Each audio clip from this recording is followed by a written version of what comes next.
I live by the golden rule. The golden rule says treat people the way you want to be treated. Okay?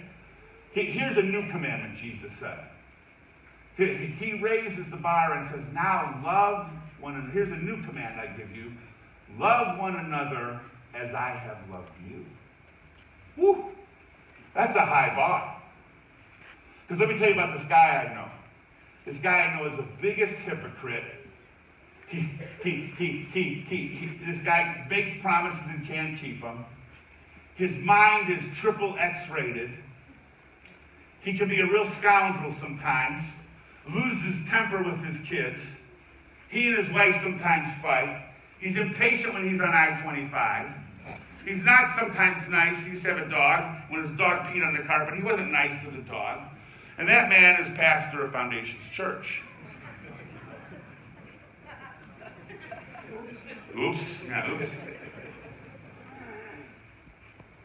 And Jesus said, when scoundrels come to this church, and people walk in who are hypocrites, or have done something really wrong, or have a domestic hanging over their head, and they're guilty. And I look at them, and God says, here's the deal, Pastor Sutter, you treat them the way I treat you. Ooh, that's a high bar.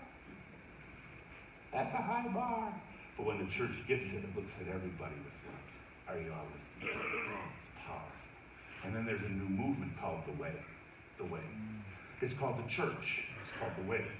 The Bible, when it got translated, there were some things, and they used the old, whenever churches use they used the old German word, Kirche, which kind of meant, they translate to church, but really what church in the Bible meant, congregation. Gathering of people. Does that make sense? But because it translates church, we think the church is a building. And so we get up in the morning, we say to our spouse, hey, let's go to church today. That's impossible to do if you're living under the New Testament. Because the church is not a place. Are you all with me today? We'll talk about that today. So I want to give real quickly 3 observations and then we're done, okay? Then we'll go watch the Broncos lose. Okay? All right, get your snow shovels out and watch the Broncos today. I'm really glad you're here. You know what? Hey, you know what?